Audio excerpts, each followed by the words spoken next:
பரிசுத்த நாமத்துக்கு மகிமை உண்டாகட்டும். இந்த காலை வேளையிலே நாம் கர்த்தருடைய வார்த்தையை தியானிப்போம்.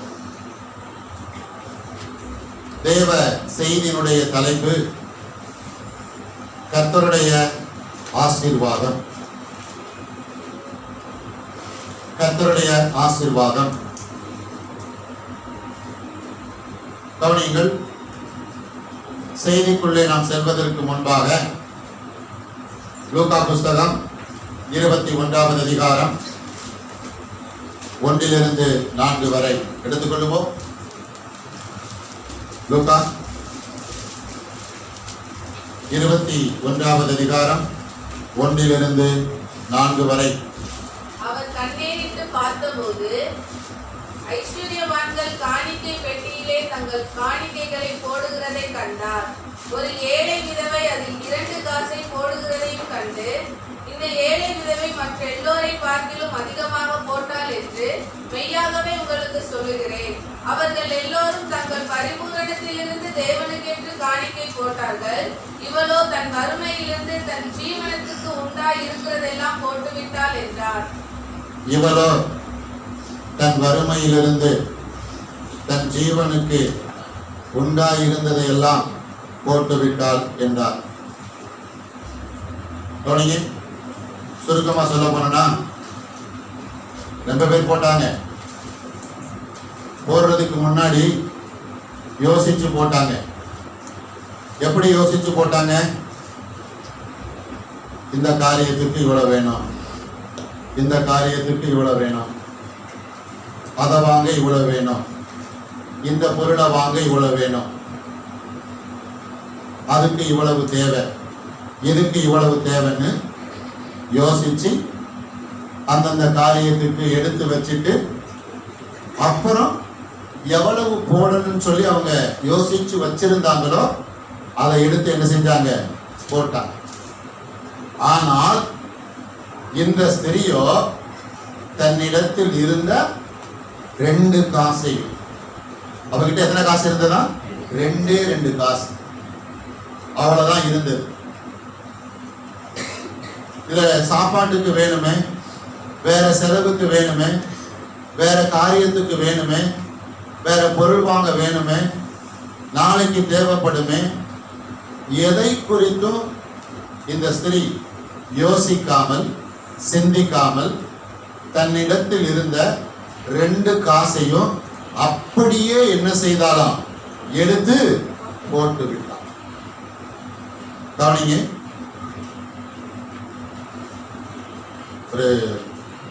ஒரு உண்மை சம்பவத்தை சொல்ல போறேன். ஒரு விசுவாசி ஒரு இடத்துக்கு போயிருந்தாராம். அங்க ஒரு ஏழை, அந்த ஏழைக்கு உதவி செய்யும்படி கர்த்தர் அந்த விசுவாசியுடைய உள்ளத்திலே உணர்த்தி இருக்கிறார். உன்னுடைய பையில் எவ்வளவு பணம் இருக்கிறதோ அந்த பணத்தை எடுத்து அப்படியே என்ன செய்? கொடுத்து விடு. இவர் உடனே கீழ்ப்படிந்து எடுத்து என்ன செய்து விட்டார்? அப்படியே கொடுத்து விட்டார்.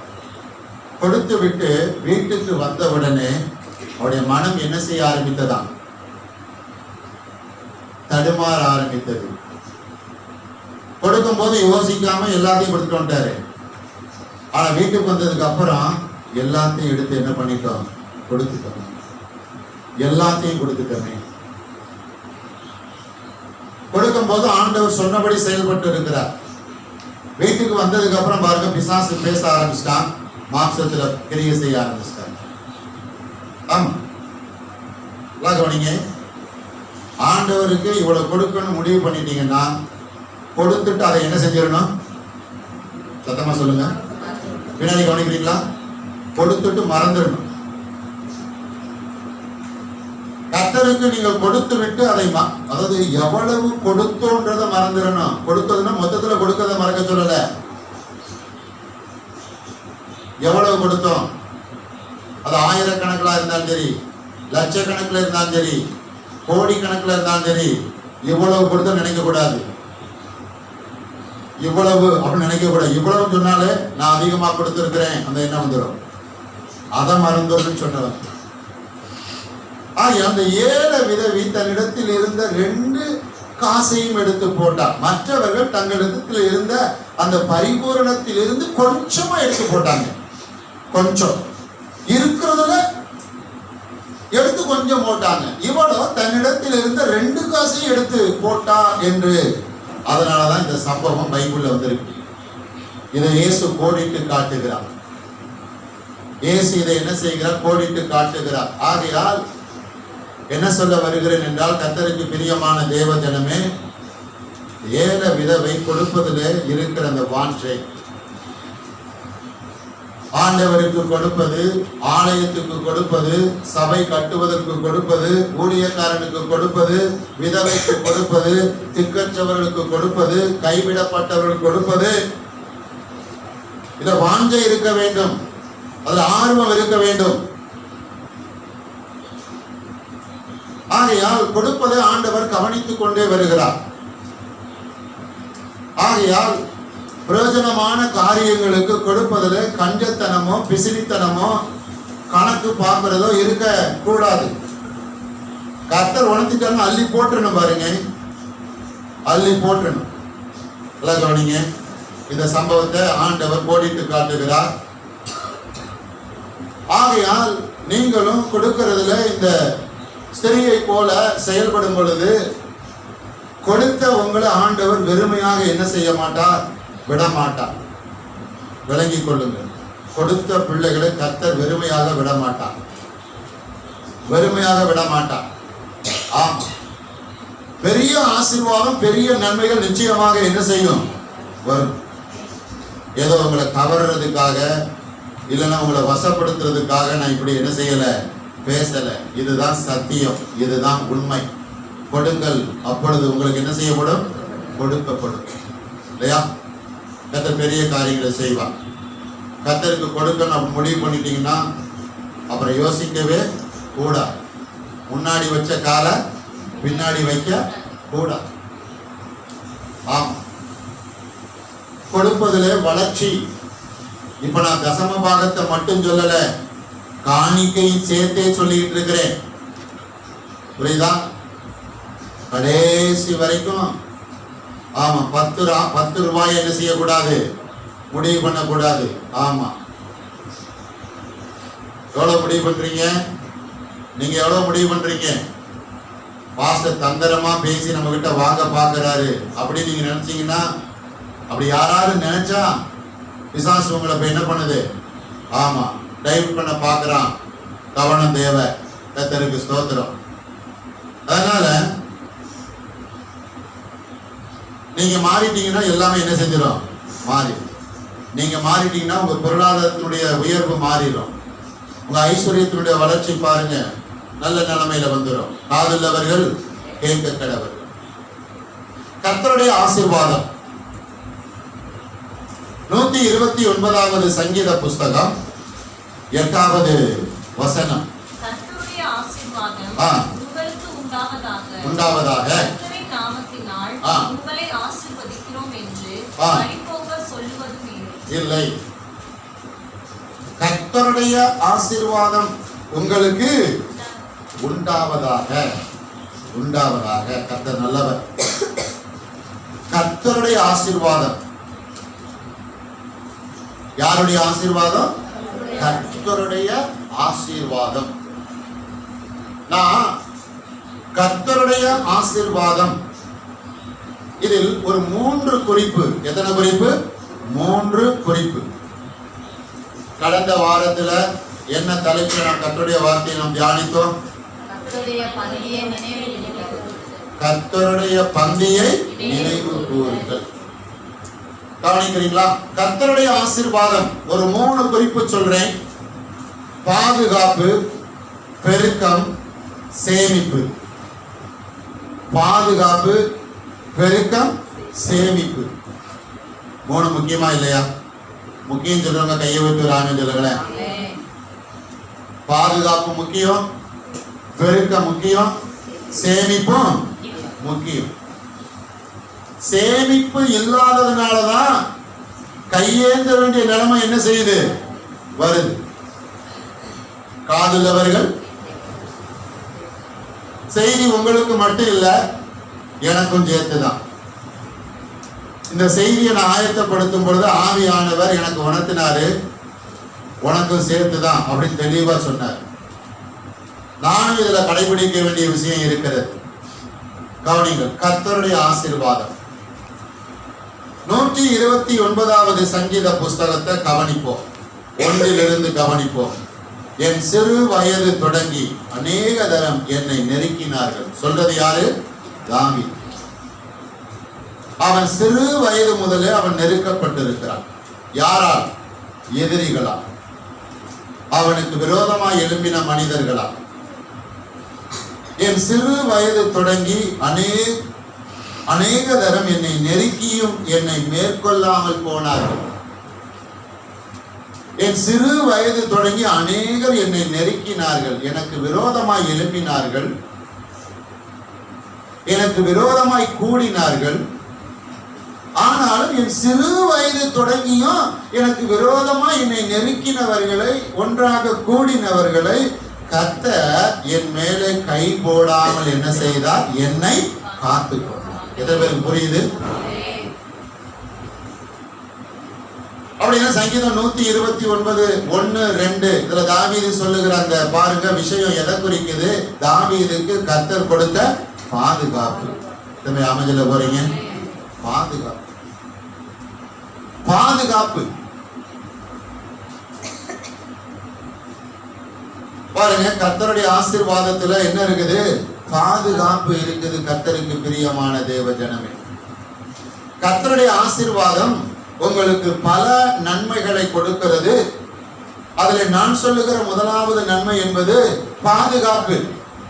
தாவீதுக்கு விரோதமாய் எத்தனையோ மனிதர்கள் எழும்பி இருக்கிறார்கள். எழும்பினாலும் ஒருவரும் அவனை நெருங்க முடியவில்லை, அவன் மேல் கை போட முடியவில்லை, அவனுக்கு சேதாரத்தை ஏற்படுத்த முடியவில்லை, அவனுக்கு இழப்பை ஏற்படுத்த முடியவில்லை. கர்த்தர் அவனை அபிஷேகித்து பாதுகாத்து வழி நடத்தினார். எத்தனை பேர் அமைஞ்சல போறீங்க? ஒரு முறை இப்ப பாருங்க, தாவீது எங்க வந்துட்டான் தெரியுமா? சவுலுடைய அரண்மனைக்கு வந்துட்டான்.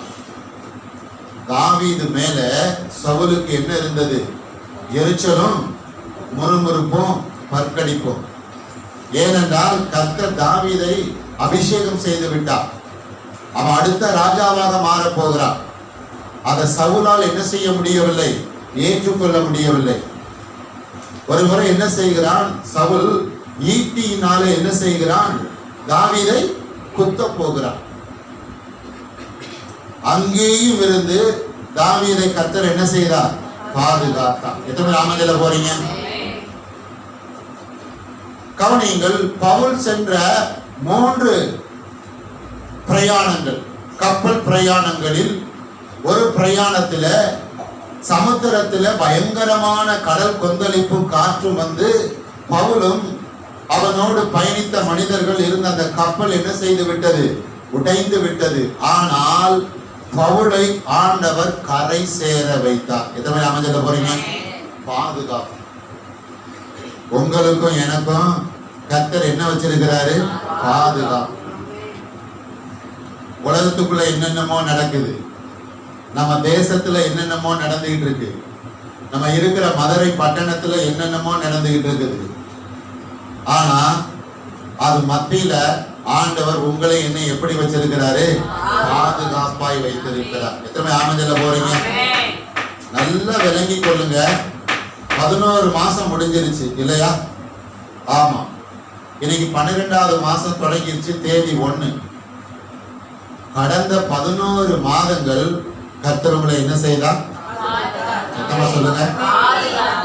உங்களை மட்டும் பாதுகாத்தாரா? உங்களை மட்டும் பாதுகாத்தாரா? உங்களை மட்டும் இல்ல, உங்களை சார்ந்த அனைவரையும், உங்கள் எல்லா உடைமைகளையும், உங்களுடைய பெயர், உங்களுடைய கணம், உங்களுடைய மதிப்பு, உங்களுடைய மரியாதை, உங்களுடைய பொருளாதாரம் எல்லாவற்றையும் என்ன செய்தார்? பாதுகாத்தார். பாதுகாப்பு என்பது உங்களுக்கு மட்டுமல்ல, உங்களுக்கும் உங்களை சார்ந்தவர்களுக்கும் உங்களை சார்ந்த எல்லாவற்றிற்கும் எல்லா பொருளுக்கும் என்ன இருக்கிறது?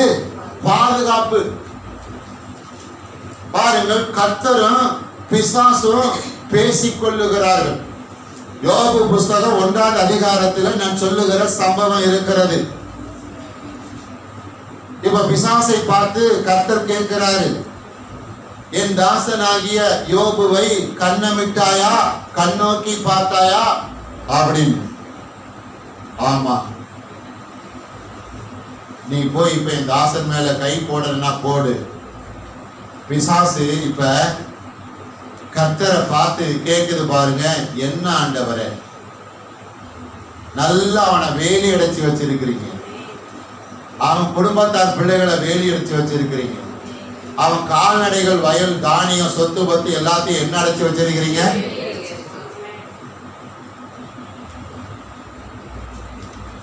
வேலி என்ற பாதுகாப்பு உங்களுக்கும் எனக்கும் யார் கொடுத்திருக்கிறார்? கர்த்தர். அது உங்களுக்கு சரியா புரியுதோ புரியலையோ, ஆனா யாருக்கு புரியுது? சொல்லுங்க. இப்ப பிரச்சனை யாருக்கு? பிசாசுக்கா? அப்படியா? நீங்க நன்றாக பாதுகாக்கப்பட்டிருக்கிறீர்கள், ஆண்டவருடைய பாதுகாப்பிலே இருக்கிறீர்கள், அவருடைய பாதுகாப்பு கவசத்துக்குள்ளே இருக்கிறீர்கள். நம்மை விட அது பிசாசுக்கு எப்படி தெரிகிறது? நன்றாக தெரிகிறது. யாருக்கு சரியா தெரியல? நமக்கு தான். நமக்கு அது தெரியாத வரைக்கும் யாருக்கு கொண்டாட்டமா இருக்கும்? தெரிஞ்சிருச்சுன்னா யாருக்கு கொண்டாட்டமா இருக்கும்? நமக்கு கொண்டாட்டம். சிந்திக்கணும், யோசிக்கணும், சிந்திக்கணும், யோசிக்கணும். கர்த்தர் எனக்கு ஒரு தெய்வீக பாதுகாப்பை என்ன செய்திருக்கிறார்? கட்டளை இட்டு இருக்கிறார். எத்தனை அமைஞ்சல போறீங்க? எனக்கு மட்டுமல்ல, என்னை சார்ந்தவர்கள், என்னை சார்ந்தவர்களுக்கு மட்டுமல்ல, எனக்கு உண்டான எல்லாவற்றிற்கும். எத்தனை பேர் அமைஞ்சல போறீங்க? நீங்க கொஞ்சம் நினைச்சு பாருங்க. இஸ்ரவேல் ஜனங்கள் சமுத்திரத்துல 40 வருஷம் நடந்தாங்க. எத்தனை வருஷம்? சாரி, வனாந்தரத்துல எத்தனை வருஷம் நடந்தாங்க? ஆமா, 40 வருஷம் இல்லையா? 40 வருஷம் நடந்தாங்க. அப்பப்ப ட்ரெஸ் மாத்தினாங்களா? அப்பப்ப செப்பல் மாத்தினாங்களா? கவனிக்கிறீங்களா இல்லையா? அதுக்காக பாஸ்டர் நீங்க என்ன சொல்ல வர்றீங்க? இனிமேல் நீங்க போட்டிருக்கிற ட்ரெஸ் மட்டும் போதும், இனிமேல் நீங்க வேற ட்ரெஸ்ஸே என்ன செய்யக்கூடாது, எடுக்க கூடாதுன்னு சொல்ல வரீங்களா? கிறிஸ்துமஸ் நியூ இயர் வேற நெருங்கிட்டு இருக்கு. நாங்க ஏற்கனவே பல பிளான் என்ன பண்ணிருக்கிறோம், போட்டிருக்கிறோம். கவனிங்க. ஆனா அங்க இருக்கிற கருத்து என்ன? அவர்கள் அணிந்திருந்த வஸ்திரம் என்ன செய்யல? கிளியல. இஸ்ரவேல் ஜனங்கள் அணிந்திருந்த பாதரட்சை என்ன செய்யல? ஆமா. பாதுகாப்பு என்பது இஸ்ரவேல் ஜனங்களுக்கு மட்டுமல்ல, அவர்கள் அணிந்திருந்த வஸ்திரத்திற்கும், ஆமா, பாதரட்சைக்கும். எத்தனை பேர் ஆமஞ்சில போறீங்க? வனாந்தரத்தில் மன்னா பாதுகாப்பாய் விழுந்தது. ஒரு ஆமஞ்சலோகமா? வனாந்தரத்தில் காடைகள் பத்திரமாய் இருந்து விழுந்தது. ஒரு ஆமஞ்சலோகமா? உங்கள் பொருளாதாரத்தை எந்த பிசாசு கை வைக்க முடியும்? உங்கள் பணத்தின் மேல எந்த பிசாசு கை வைக்க முடியாது. உங்க பரிசுத்த ஜீவியத்தின் மேல எந்த பிசாசு கை வைக்க முடியாது. உங்கள் சரீர ஆரோக்கியத்தின் மேல எந்த பிசாசு கை வைக்க முடியாது. உங்க குடும்ப சமாதானத்தின் மேல எந்த பிசாசு கை வைக்க முடியாது. அப்படின்னா வாய் திறந்து பேசணும். இப்ப நான் சொன்னேன் இல்லையா, அது மாதிரி பேசணும். எத்தனை பேர் பேசணும் தீர்மானம் எடுக்கிறீங்க? பேசணும். அதனாலதான் தொடர்ந்து நாம சொல்றோம், எதிர்மறையாய் பேசாமல் எப்படி பேச வேண்டும்? நேர்மறையாய் பேச வேண்டும். எத்தனை பேர் ஆமென்ல போறீங்க? என்ன தலைப்புல நம்ம செய்தியை பார்த்துட்டு இருக்கிறோம்? கர்த்தருடைய ஆசீர்வாதம். ஒரு 3 குறிப்பு சொன்னலையா? முதலாவது என்னது? பாதுகாப்பு. இரண்டாவது என்னது? பெருக்கம். மூன்றாவது என்னது? சேமிப்பு. இல்லையா? அதனால இது மட்டும்தான் கர்த்தருடைய ஆசீர்வாதத்துல இருக்குன்னு நினைச்சுக்கிறாதீங்க, நிறைய இருக்குது. நான் ஒரு 3 குறிப்பை மட்டும் இன்னைக்கு எடுத்திருக்கிறேன். பாதுகாப்புங்க, கர்த்தருக்கு ஸ்தோத்திரம்.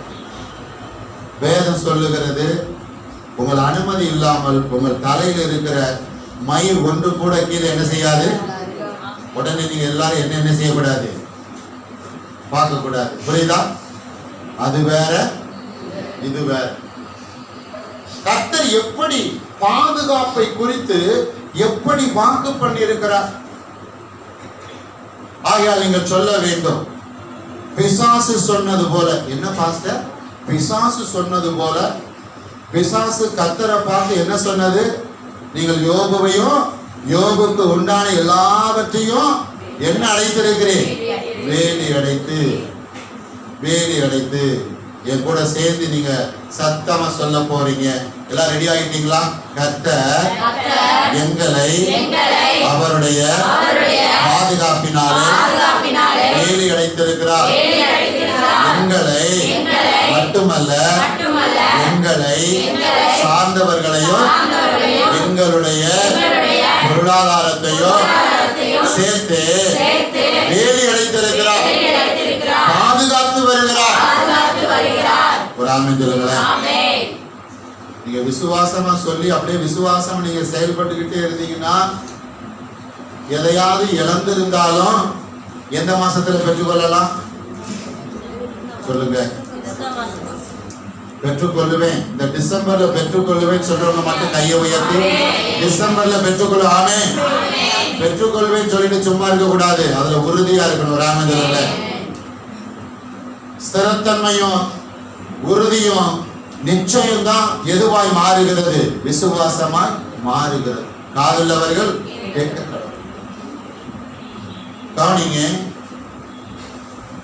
நம்முடைய தகப்பன் முற்பிதா ஆபிரகாமை கர்த்தர் அளவில்லாமல் என்ன செய்தார்? ஆசீர்வதித்தார்.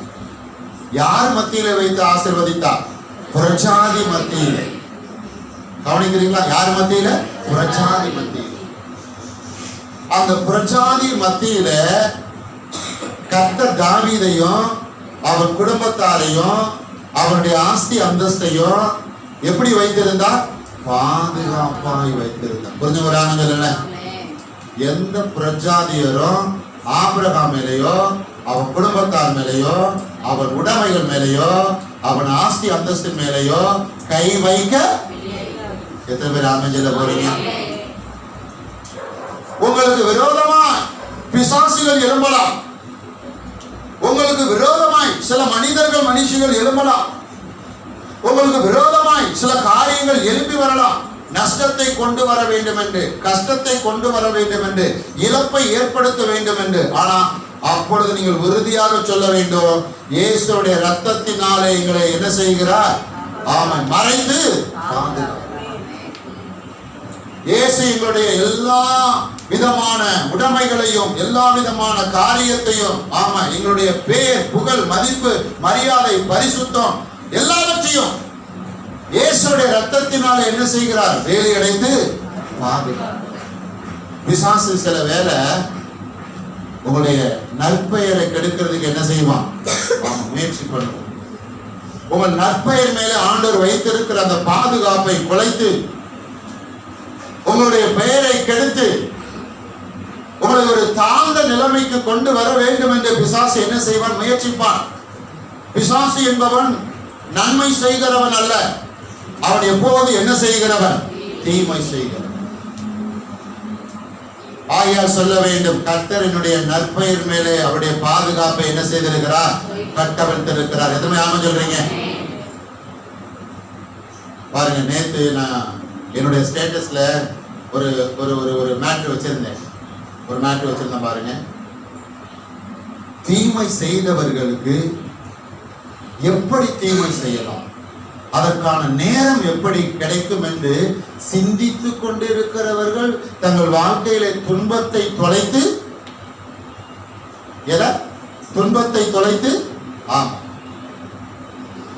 அதாவது பாருங்க, தீமை செய்யறவங்க அவங்க பிசாசுக்கு செவி சாய்த்து மற்றவருடைய பாதுகாப்பை உடைப்பதற்கு முயற்சி செய்கிறார்கள். மற்றவர்கள் நமக்கு செய்த தீமைக்கு நிகராக நாமும் போய் என்ன செய்யக்கூடாது? தீமை செய்யக்கூடாது. பாதுகாப்பை விட்டு வெளியே என்ன செய்யக்கூடாது? வர கூடாது.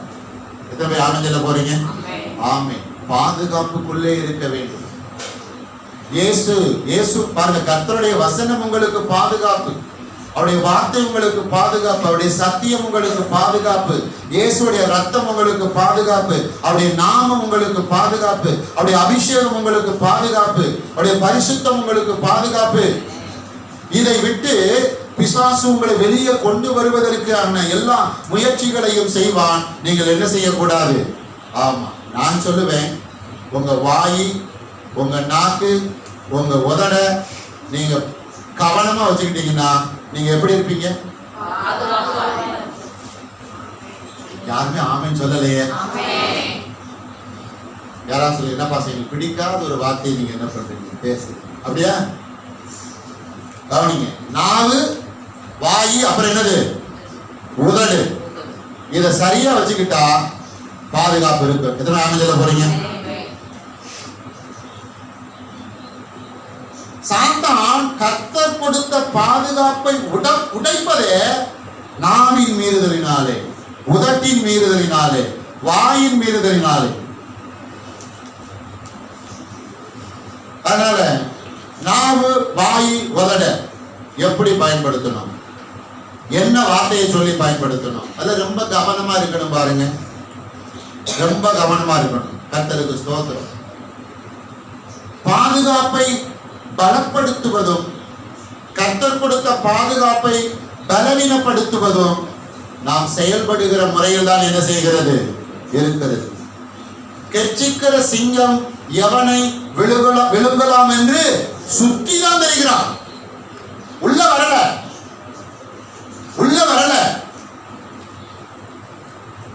ஒருவேளை உள்ள வந்துட்டாங்கன்னா உள்ள விட்டது யாரு? சொல்லுங்க. ஏதேன் தோட்டத்துக்குள்ள சர்ப்பத்தை விட்டது யாரு? ஏவாளா? யாரும் யாவால் சொன்னா? ஏவாள்னு கவனிங்க. கர்த்தரா? எல்லா பொறுப்பையும், ஏதேன் தோட்டத்துடைய எல்லா பொறுப்பையும் கர்த்தர் போய் யார்கிட்ட கொடுத்துட்டாரு? ஆதாம். நல்லா விளங்கிக்கோங்க. கெர்ச்சிக்கிற சிங்கம் எவனை விழுங்கலாம் என்று வகை தேடி அவன் சுத்திட்டு தான் இருக்கிறான். உங்களுடைய ஞானமான செயல்பாட்டினால அவனை சுத்த விட்டுக்கிட்டே இருக்கணும். மதீனமான செயல்பாட்டினால அவனை உள்ள என்ன செய்யக்கூடாது? வரவிடக்கூடாது. நாவு, வாய், உதடு ரொம்ப முக்கியம். பிலாத்தை பார்த்து இஸ்ரவேல் ஜனங்கள் சொன்னார்கள், பிரதான ஆசாரியர்களும் பரிசேயர் சதிசேயர் அங்கே கூடியிருந்த மூப்பர்கள், இவருடைய இரத்த பலி எங்கள் மேலும் அப்புறம் எங்கள் பிள்ளைகள் மேலும் சொன்னாங்களா இல்லையா? எதை பயன்படுத்தினாங்க? சொல்லுங்க. எதை பயன்படுத்தினாங்க? நாவு. என்ன நடந்தது? சிதறடிக்கப்பட்டார்கள். மறுபடி எப்ப ஒன்றா சேர்ந்தார்கள்? எப்பதான்? ஒரு 70 வருஷத்துக்கு முன்னாடி. வார்த்தைக்கு எவ்வளவு வல்லமை இருக்கு புரிஞ்சுக்கோ. மதீனமாய் பேச வைத்து பிசாசு கர்த்தர் கொடுத்த பாதுகாப்பை உடைக்க வைப்பான். நீங்களும் எல்லாவற்றிலும் என்ன புத்தி உள்ளவர்களாயிருங்கள்? தெரிந்த புத்தி உள்ளவர்கள். முதலாவது சொன்ன கர்த்தருடைய ஆசீர்வாதம். ஆமா, பாதுகாப்பு என்பது கர்த்தருடைய ஆசீர்வாதம். எத்தனை ஆமென் சொல்ல போறீங்க? ஆசீர்வாதம். இரண்டாவது பாருங்க, கர்த்தருடைய ஆசீர்வாதத்துல இன்னொன்னு பாருங்க, பெருக்கம். யாத்திராகமம் புஸ்தகம் 1வது அதிகாரம் 12வது வசனத்தை வாசிங்க. யாத்திராகமம் 1:12. ஆனாலும் அவர்களை எவ்வளவு ஒடுக்கினார்களோ அவ்வளவாய் அவர்கள் பழுகி பெருகினார்கள். ஆகையால் அவர்கள் இஸ்ரவேல் புத்திரரை குறித்து எரிச்சல் அடைந்தார்கள். ஆகையால் அவர்கள் இஸ்ரவேல் புத்திரரை குறித்து என்ன அடைந்தார்கள்? எரிச்சல் அடைந்தார்கள். என்ன சம்பவம்? கவனிங்க. இவங்களுக்கு முன்னாடிலாம் பாருங்க, எகிப்துல யோசேப்பு ராஜாவுக்கு அடுத்த இடத்துல இருந்தார். யோசேப்பு மரிச்சு அவனுடைய உடலை பதப்படுத்தி பெட்டிக்குள்ள வச்சுட்டாங்க. எதுக்குள்ள வச்சுட்டாங்க? பெட்டிக்குள்ள வச்சுட்டாங்க. ஆமா, சில பேர் பெட்டிக்குள்ள பதப்படுத்துறது ரொம்ப பிடிக்கும் போல. ஒரு வாரத்துக்கு முன்னாடி கூட பாருங்க, ஒருத்தர் சரீரத்தை பெட்டிக்குள்ள வச்சு 440 வருஷம் ஆயிருச்சா. அதனால யாருக்கு ரட்சிப்பு உண்டாக போகுது? அதுக்கு ஒரு திருவிழா, அதுக்கு ஒரு அது இது தூக்கிக்கிட்டு அதை சில பேர் ஸ்டேட்டஸ்ல வச்சுக்கிட்டு, இதெல்லாம் எப்படி உங்களுக்கு தெரியும்? நான் எல்லாருடைய ஸ்டேட்டஸையும் உட்காந்து என்ன பண்ணுவேன், யார் என்னென்ன ஸ்டேட்டஸ் வச்சிருக்கா பார்ப்பேன். கவனிங்க, யோசேப்பு மரித்து விட்டான். அவனை பதப்படுத்தி எங்க போட்டாங்க? பெட்டிக்குள்ள. ஏன்? எகிப்தை விட்டு வெளியே போகும்போது யோசேப்புடைய சரீரத்தை என்ன பண்ணணும்? கொண்டு போகணுன்றது தீர்க்க தரிசனம். கவனிங்க, இப்ப எகிப்திலையும் அடுத்தடுத்த ராஜா, இப்ப யோசேப்பே அறியாத ஒரு ராஜா வந்துட்டாரு. அவரு நம்ம நாட்டில் ஒருத்தர் இருக்கார்ல, அவரை போல. விளங்கலையா? இப்ப தேசத்துல எபிரேயர்கள் பெருகவும் எகிப்தியர்கள் குறுகவும். எபிரேயர்கள் பெருகிட்டாங்க, பெரிய பெருக்கம். பார்க்கலாம் நாங்கடா, நம்ம நாட்டில் எபிரேயர்கள் பெருகிட்டாங்க. இப்படியே போன நிலவரம் இப்ப நம்ம நாட்டில் இது மாதிரி சம்பவம் என்ன பண்ணிட்டு இருக்கு, நடந்துட்டு இருக்கு. கர்த்தருக்கு ஸ்தோத்திரம். அப்படின்னு சொல்லி எபிரேயர்கள் மேலே குறுகி போவார்கள், ஸ்திரத்தன்மை இல்லாமல் போய்விடுவார்கள், செயலிழந்து போய்விடுவார்கள், நம்பிக்கை இல்லாமல் போய்விடுவார்கள், பயந்து போய்விடுவார்கள்னு பண்றாங்க. ஆனா நடந்தது என்ன? வசனம் என்ன சொல்லுது? யாத்திராக 1:12, ஆனாலும் அவர்களை எவ்வளவாய் ஒடுக்கினார்களோ அவ்வளவாய் அவர்கள் பலுகி. எத்தனை பேர் ஆமென் போறீங்க? பாருங்க, நீங்க கர்த்தருடைய பிள்ளைகள், இயேசுடைய நாமத்தை தரித்திருக்கிறீர்கள் இல்லையா? விசுவாச ஜீவியத்தில் இருக்கிறீங்க. உங்களுடைய வளர்ச்சியை பார்த்து, முன்னேற்றத்தை பார்த்து, உங்க உயர்வை பார்த்து, உங்க மேன்மையை பார்த்து சில பேருக்கு என்ன வரும்? அங்க என்ன எழுதப்பட்டிருக்கு சொல்லுங்க? என்ன எழுதப்பட்டிருக்கு? எரிச்சல். சில பேருக்கு இல்ல, பல பேருக்கு என்ன வரும்? ஒரு பாஸ்டர் உயர்ந்தாலே இன்னொரு பாஸ்டருக்கு என்ன வருது? நம்ம வட்டத்துக்குள்ளே பார்ப்போம், அப்புறம் வட்டத்தை விட்டு வெளியே என்ன செய்வோம்? ஒரு பாஸ்டர் முன்னேறினாலே இன்னொரு பாஸ்டருக்கு அதை பார்த்து என்ன வந்துருது? எரிச்சல். ஒரு விசுவாசி முன்னேறினாலே அதை பார்த்து இன்னொரு விசுவாசிக்கு என்ன வருது? எரிச்சல். சரி, இப்ப வட்டத்தை விட்டு வெளியே போவோம். கர்த்தருடைய பிள்ளைகள் பெருகினால் மற்றவங்களுக்கு என்ன வருது? எரிச்சல். நல்லா கவனிங்க. ஆபேலுடைய காணிக்கையை கர்த்தர் ஏற்றுக்கொண்டார், காயினுடைய காணிக்கை கர்த்தர் ஏற்றுக்கொள்ளவில்லை. ஆகையால் ஆபேல் மேலே காயினுக்கு என்ன வந்தது? எரிச்சல். எரிச்சல் கடைசி எங்க போய் விட்டுருச்சு? கொலை. புரியுதா? எரிச்சல். யார் மேலையாவது உங்களுக்கு எரிச்சல் இருக்கா? உங்களை கொலகார கருவியா பயன்படுத்தாம பார்த்துக்கோ.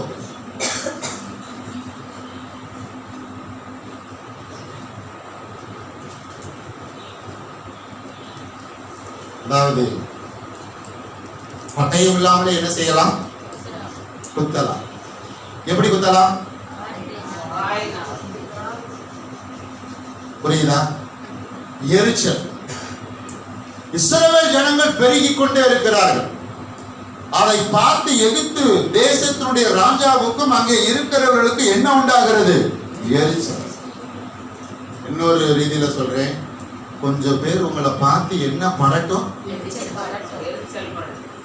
ஆமா, அப்பதான் நீங்க சரியான ரூட்ல என்ன பண்றீங்க? போறீங்க. இப்ப எத்தனை பேர் ஆமென்ல போறீங்க? யாருமே எதிராக எழும்பல். அப்படின்னா கடைசி எப்படி ஆயிரும்? தண்ணி குடிக்கிறதுக்கு கூட உட்கார்ந்த இடத்தை விட்டு என்ன செய்ய மாட்டோம். புரியுதா? ஆமா. கொஞ்சம் பேர் நமக்கு விரோதமா எழும்பினாதான் நம்ம சுறுசுறுப்பா என்ன பண்ணுவோம், இருப்போம். கவனி, என்ன சொல்ல வர அப்படின்னா பெருக்கம். எகிப்து ராஜா இஸ்ரவேலரை எவ்வளவோ நெருக்கினானோ, நெருக்கிறான் பாருங்க. எந்தெந்த ரீதியில நெருக்கலாம், எந்தெந்த வழியில நெருக்கலாம், எப்படிலாம் இவங்களை கஷ்டப்படுத்தலாம், எப்படிலாம் இவங்களை துன்பப்படுத்தலாம், எப்படிலாம் இவங்களை துயரப்படுத்தலாம், எப்படிலாம் இவங்களை வேதனைப்படுத்தலாம், எப்படிலாம் இவங்களை அவமானப்படுத்தலாம். சில பேருக்கு மற்றவங்களை அவமானப்படுத்துறதுல பாருங்க என்ன சாப்பிட்ட மாதிரி இருக்கும். ஆமா, நீங்க அல்வான்னு சொல்லி இருக்கீங்க, நான் சொல்ல தேனை குடிக்கிற மாதிரி. என்ன குடிக்கிற மாதிரி? தேனை குடிக்கிற மாதிரி. கவனி, இவங்க நெருக்கிறாங்க. எகிப்து ராஜா நெருக்கிறான். எவ்வளவு நெருக்கிறானோ அவ்வளவு இவர்கள் என்ன செய்கிறார்கள், பெருகிக் கொண்டே இருக்கிறார். ஆமே. இவன் எண்ணிக்கை குறைச்சிடலாம் நினைக்கிறான். நம்மால் போல என்ன குறைச்சிடலாம், நம்மால் முயற்சி பண்றாருல, என்னைக்கு என்ன செஞ்சிடலாம், அது மாதிரி அந்த காலத்து அவர் போல அவரு. புரியுதா? எகிப்து ராஜா பாருங்க எவரையுடைய எண்ணிக்கை குறைச்சிடலாம் சொல்லி பாக்குறாரு. கர்த்தர் பாக்குறாரு மேல இருந்து, நீ குறைக்கலாம் சொல்லி இவங்களை நெருக்கிறியா, நீ எவ்வளவு தூரம் குறைக்கலாம் சொல்லி அவங்களை நெருக்கிறியோ அவ்வளவு தூரம் அவனை என்ன பண்ண வைக்கிறேன், பெருகு. சொல்லுங்களேன். யாராவது உங்களுக்கு நஷ்டத்தையோ கஷ்டத்தையோ வேற ஏதாவது இழப்பையோ இல்லை என்னால் உங்களை மோசமான நிலைமையில தள்ளிவிட வேண்டும் என்று முயற்சித்தாலோ வகை தேடினாலோ செயல்பட்டாலோ கவலையப்படாதீங்க. உங்க விசுவாசம் எங்க இருக்கணும், நான் இன்னும் என்ன செய்வேன், பெருகு. எல்லா ரீதியிலும் என்ன செய்வேன், பெருகு. எந்தெந்த ரீதியில் நான் பெருக வேண்டும் என்று கர்த்தர் தீர்மானித்திருக்கிறாரோ அத்தனை ரீதியிலும் நான் என்ன பண்ணுவேன், பெருகிக் கொண்டே சொல்லுவோமா. அதனாலதான் பாருங்க இஸ்ரவேலர் எகிப்தை விட்டு வெளியே வரும்போது எப்படி வந்தாங்க, அள்ளிட்டு வந்தாங்க. எத்தனை அமைச்சல போறீங்க?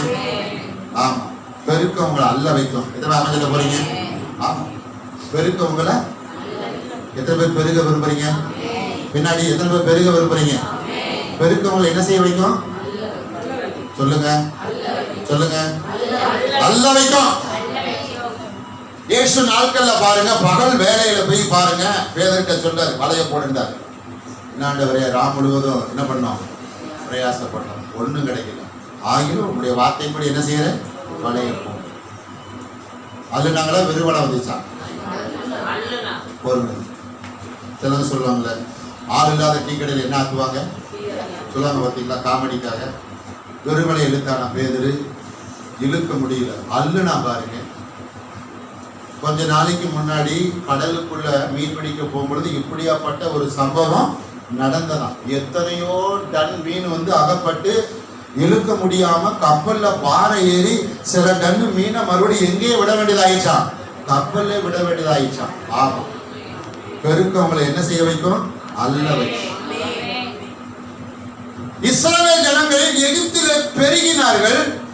எகிப்தை விட்டு வெளியே வரும் பொழுது அள்ளி கொண்டு வந்தார்கள். ஒரு ஆமென். கர்த்தருடைய ஆசீர்வாதம் உங்களை பெருக வைக்கும். அப்புறம் என்ன செய்ய வைக்கும், அல்ல வைக்கும். விரும்புறவங்க கையை ஊத்தி ராமன் சொல்லுங்க. விரும்பினாதான் நடக்கும், விரும்பாம நடக்காது. விசுவாசித்தாதான் நடக்கும், விசுவாசிக்கல நடக்காது. விலகிக்கோங்க. அவங்க எங்களை நெருக்கிறாங்க, இவங்க நெருக்கிறாங்க, இவங்க எங்களை இப்படி பண்றாங்க, அவங்க எங்களுக்கு இப்படி வர்றாங்க, அது அப்படி ஆகும், இது இப்படி ஆகும், இவங்க எங்களுக்கு விரோதமா எழும்புறாங்க. இதை நீங்க பார்க்க கூடாது. நீங்க எதை பார்க்கணும், பெருக்கத்தை பார்க்கணும். ஒரு ஆமென் சொல்லுங்க. பெருக்கத்தை பார்க்கணும், அப்புறம் அல்றதை பார்க்கணும். ஒரு ஆமென் சொல்லுங்க. எத்தனை பேர் ஆஸ்தி அந்தஸ்துலாம் அள்ளிக்கிற போறீங்க? சொந்த வீடு வாசல், நல்ல பேரு புகழ், பரிசுத்தமான வாழ்வு, கர்த்தரை அறிகிற அறிவு, தெய்வீக ஞானம், எல்லாத்தையும் அள்ளணும். ஒன்ன கூட விட்டுறக்கூடாது. எதை எதை அள்ளணுமோ எல்லாத்தையும் என்ன செய்யணும், அள்ளி என்ன பண்ணணும், பக்கத்து வீட்டுக்காரங்க கொடுக்கணுமா? ஆமா, கொடுக்கணும். உங்களுக்கு போக என்ன செய்யணும், ஒரு ஆமென் சொல்லுங்களேன். ஆமா, நிரம்பி நிரம்பி வழிதல். நிரம்புறது யாருக்கு, வழிகிறது யாருக்கு? நிரம்புறது உங்களுக்கு, வழிகிறது சொல்லுவோமா? நிரம்பி வழியணும்னா முதல் பெருகணும். பெருகுனாதான் என்ன செய்ய முடியும்? அள்ள முடியும். அள்ளுனாதான் என்ன பண்ண? நிரம்பி வழி. எத்தனை ஆமஞ்சல போறீங்க? புரியுதா புரியலையா? ஆமா. இதை விட்டுட்டு பாருங்க, அவங்கள பாக்குறது இவங்கள பாக்குறது. சில பேர் பாருங்க வருஷ கணக்குல யாராவது இன்னும் இனிமையா வச்சுட்டு இருப்பாங்க. அவங்க தான் எனது பிரதான எதிரி. உங்களுக்கு யாராவது பிரதான எதிரி இருக்காங்களா? ஹலோ, மனிதர் பிரதான எதிரி அவங்க தாங்க. இத்தனை வருஷம் கழிச்சு எனக்கு என்ன பண்றாங்க, இப்படி பண்றாங்க, அப்படி பண்றாங்க. அப்படியே பார்த்து பார்த்து பார்த்து பேசி பேசி பேசி விசுவாசிச்சு விசுவாசிச்சு விசுவாசிச்சு பின்னாடி இருந்து பிசாசு நல்லா பாருங்க. Very good very good very good very good. உங்களுக்கு எனக்கும் பாருங்க ஒரே ஒரு எதிரி தான். யாரு சொல்லுங்க? பின்னாடி யாராவது நமக்கு தீமை பண்ணிட்டா உடனே அவங்களை எதிரின்னு சொல்லி பார்க்காதீங்க. ஆமா, சமயம் கிடைச்சா ஓடி போய் அவங்களுக்கு என்ன செய்யுங்க. அப்ப நீங்க பெருகுவீங்க. ஒரு ஆமை சொல்லுங்களேன். அப்ப நீங்க பெருகுவீங்க. பெருகுனாதான் என்ன செய்ய முடியும்? அள்ள முடியும்.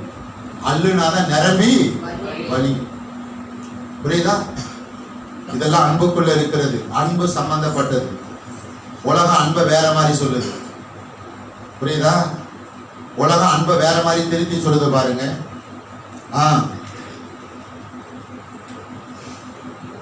வேதம் சொல்லுகிற அன்பு என்பது வேறு, உலகம் கற்றுக் கொடுக்கிற அன்பு என்பது வேறு. நீ தீமையினால் வெல்லப்படாமலும், தீமை எப்படி வெல்லணும்?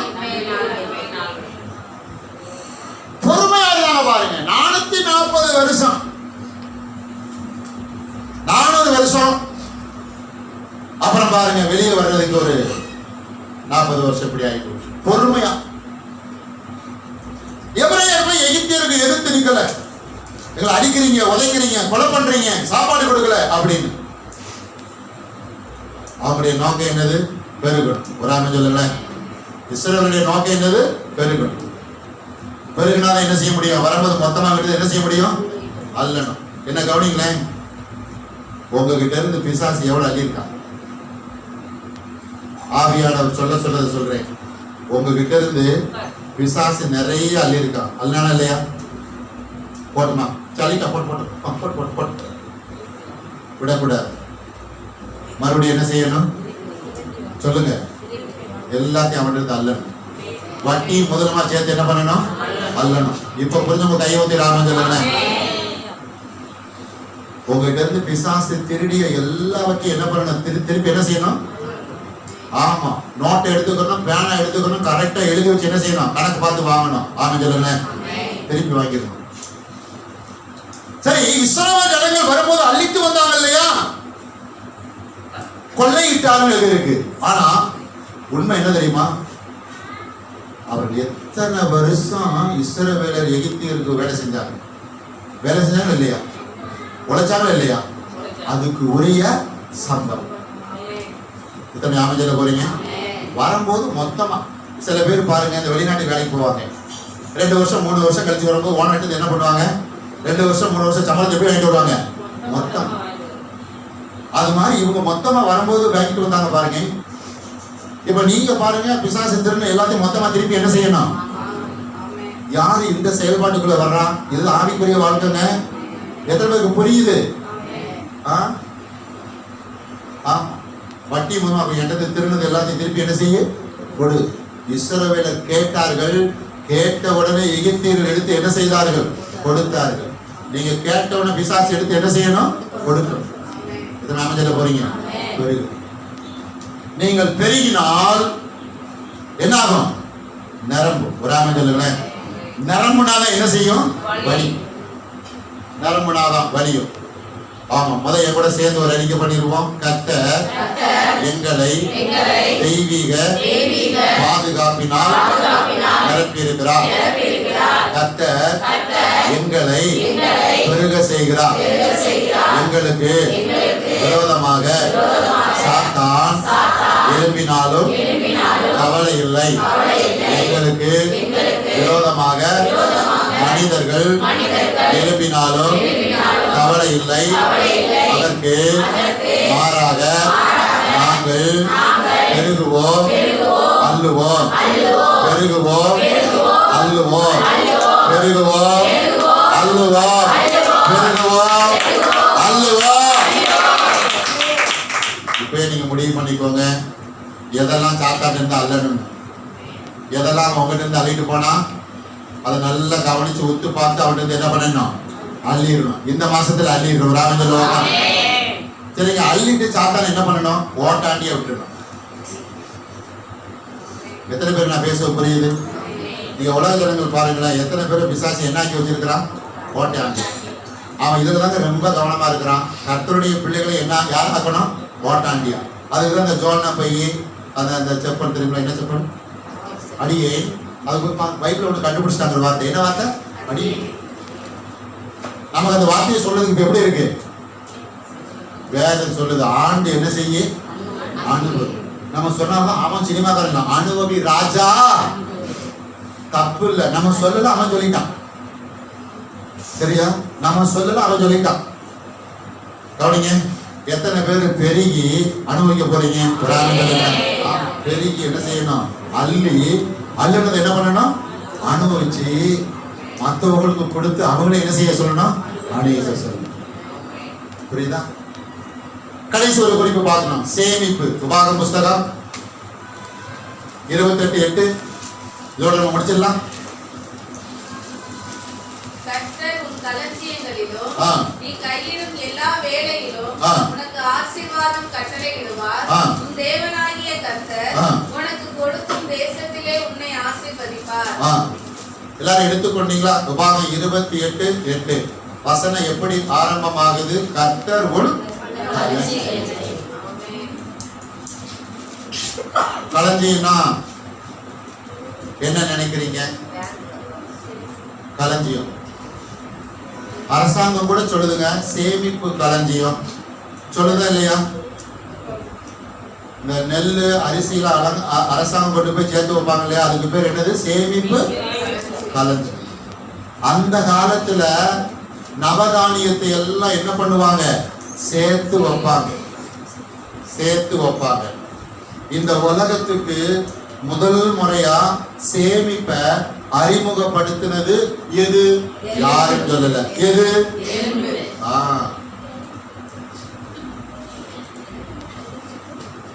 ஆமாங்க, பேங்கையே ஸ்டார்ட் பண்ணி விட்டது யாரு? எறும்பு தான். கர்த்தருக்கு ஸ்தோத்திரம். அந்த காலத்துல ஏடிஎம் வச்சிருந்தா தெரியல பாருங்க. விளங்குதா விளங்கலையா? கவனிங்க, கர்த்தர் சொல்றாரு, கர்த்தர் உன் களஞ்சியங்களிலும் நீ கையிட்டு செய்யும் எல்லா வேலையிலும் என்ன கட்டளையிடுவார்? ஆமா, ஊழியர் செய்யறோம், வேலை செய்யறோம், தொழில் இருக்குது, வியாபாரம் இருக்குது, அதுல ஆண்டவர் ஆசீர்வாதத்தை கட்டளையிடுறாரு. அந்த ஆசீர்வாதம் பாருங்க, வருமானமா வருது, பொருளாதாரமா வருது.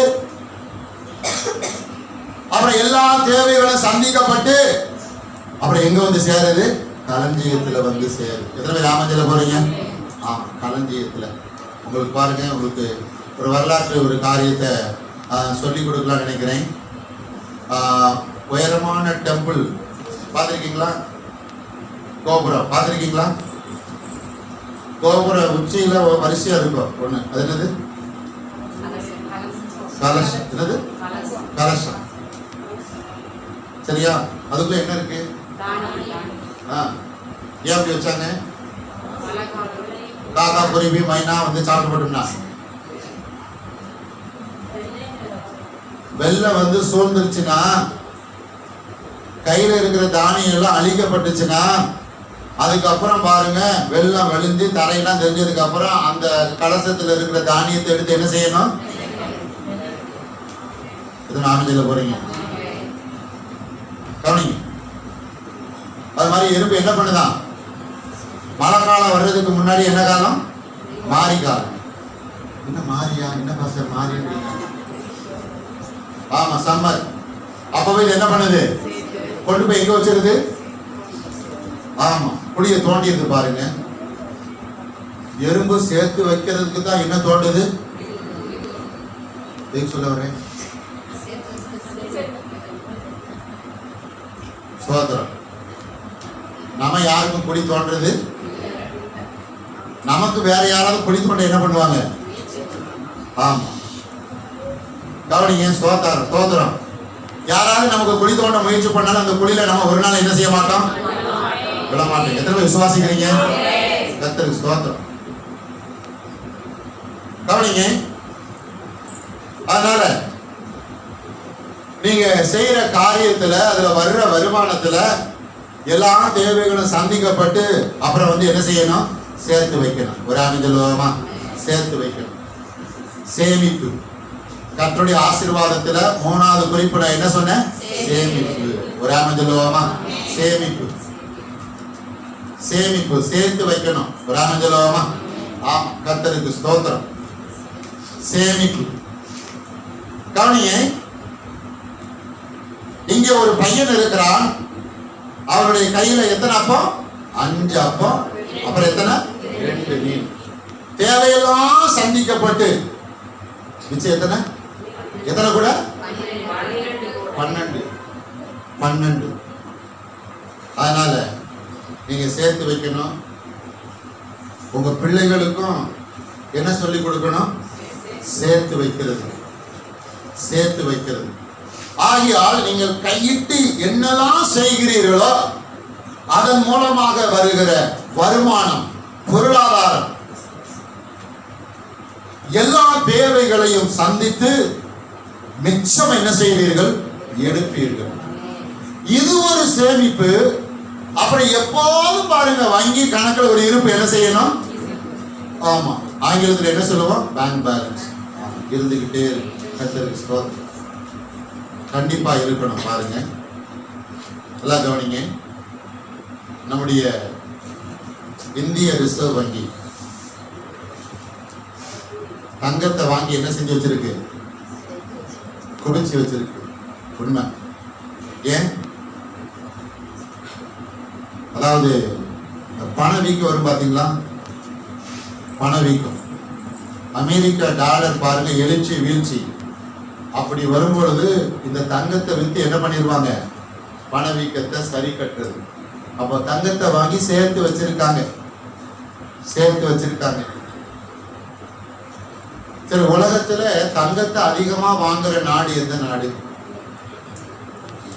தங்கம். எனக்கும் தெரியல, நீங்க யாராவது சொல்லுங்க. நிஜமா தெரியல. இந்தியா தானே? அதை விடுறதில்லை. அது அதையும் இல்லை. அது ஏன்னா அதுக்கு ரொம்ப என்ன இருக்கு? மதிப்பு. பைபிள்ல சுத்த பொண்ணு. என்ன பொண்ணு? சுத்த பொண்ணு. கர்த்தருக்கு ஸ்தோத்திரம். கவனிங்க. கொண்டு போய் பத்திரமா எங்க வைக்கிறாங்க? லாக்கர். எங்க வைக்கிறாங்க? லாக்கர்ல வைக்கிறாங்க. சேமிப்பு. நல்லா கவனிங்க. ஆகையால் சேமிப்பு, அதாவது பாருங்களேன், வருமானத்தை சேர்த்து வைப்பது மாத்திரமல்லாமல், பொருளாதாரத்தை சேர்த்து வைப்பதும் அல்லாமல், நல்ல பெயரை என்ன செய்ய வைக்கணும்? சேர்த்து வைக்கணும். நல்ல மதிப்பை என்ன செய்ய வைக்கணும்? சேர்த்து வைக்கணும். பல தலைமுறைகள் தாண்டினாலும் அந்த மதிப்பு மரியாதை இருக்கணும். ஒரு ஆமென் சொல்லுங்களேன். கவனிச்சுக்கோ. கர்த்தர் நல்லவர். ஸ்தோத்திரம். அதனால கர்த்தருடைய ஆசீர்வாதத்துல பாதுகாப்பு வருது. அப்புறம் என்ன வருது? பெருக்கம் வருகிறது. அப்புறம் என்ன வருகிறது? சேமிப்பு வருகிறது. நான் சொல்ற சேமிப்பு பாலிசி போடுற சேமிப்பு இல்லை. பாலிசி போடுற சேமிப்பு எப்படி வரும்? இப்ப எல்ஐசி பாருங்க, எல்ஐசி ஏஜென்ட் உங்கள்கிட்ட இந்த பாலிசி போட சொல்லாரு உங்களுக்கு அப்படின்னு. அடுத்து என்ன சொல்ல போறேன்?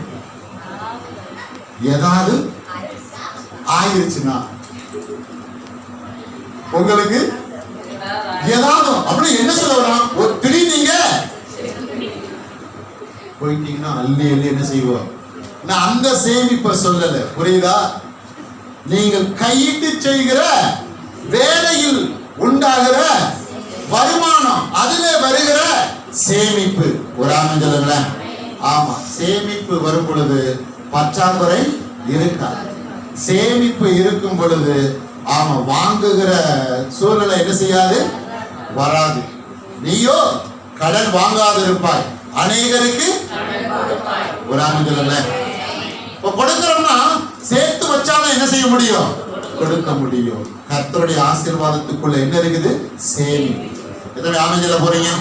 கர்த்தருடைய ஆசீர்வாதத்துக்குள்ள பாதுகாப்பு இருக்கிறது, கர்த்தருடைய ஆசீர்வாதத்துக்குள்ள பெருக்கம் இருக்கிறது, கர்த்தருடைய ஆசீர்வாதத்துக்குள்ள சேமிப்பு இருக்கிறது, இன்னும் கர்த்தருடைய ஆசீர்வாதத்துக்குள்ள எண்ணற்ற நன்மைகள் இருக்கிறது. நீங்களே வேதத்தில் அதை கவனித்து தியானித்து அதை உங்களுக்கு பயன்படுத்திக் கொள்ளும்படி அன்போடு என்ன செய்கிறேன், கேட்கிறேன். கர்த்தர் உங்களை ஆசீர்வதிப்பாராக. யாவரும் கண்களை மூடுவோமா? கண்களை மூடுவோம்.